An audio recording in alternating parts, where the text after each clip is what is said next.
এখন বাজে রাত 11:30 আর হঠাৎ করে আমরা ঠিক করলাম চিকেন কষা আর লুচি বানাবো, চিকেন কষা বানাবো। তাই সেই মতোই আমরা কাজ করতে লাগলাম। তো বন্ধুরা, আমাদের মনের কোনো ঠিক নেই, আমাদের মন আর কুকুরের ধন সমান।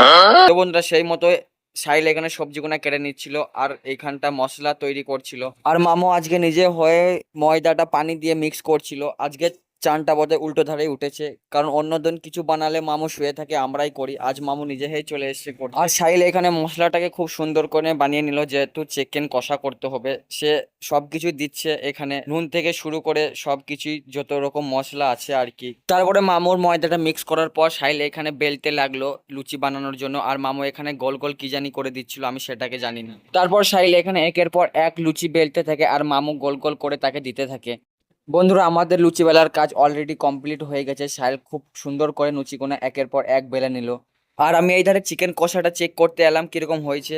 দেখে মনে হচ্ছে খুব সুন্দর হয়েছে, খুব সুন্দর সেন্টও বেরোচ্ছিল চিকেন কষা থেকে। আর এখানে হাসান আমাদের বসে বসে মোবাইল দেখছিল। সাহিল সমস্ত লুচি কটা বেলার পর এক একটা লুচি অয়েলের মধ্যে ছেড়ে দিচ্ছিল সেটাকে ফ্রাই করার জন্য।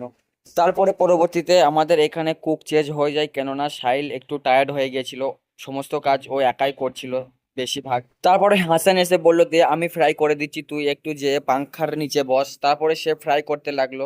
তারপর একটা লুচি এখানে মামুকে দেওয়া হয় টেস্ট করার জন্য। মামু খেয়ে বলল গাঁড় ফাটা হয়েছে। আর এইখানে হাসান এক একটা লুচি খুব সুন্দর করে ভেজে নিচ্ছিল। তো আমাদের সব কাজ কমপ্লিট হওয়ার পর খাওয়ার জন্য আমরা এক জায়গায় করে নিলাম, এবং হাসান এখানে দেখছিল চিকেন কষাটাকে কিরকম হয়েছে। হাসান বলল সেই লেভেলের হয়েছে।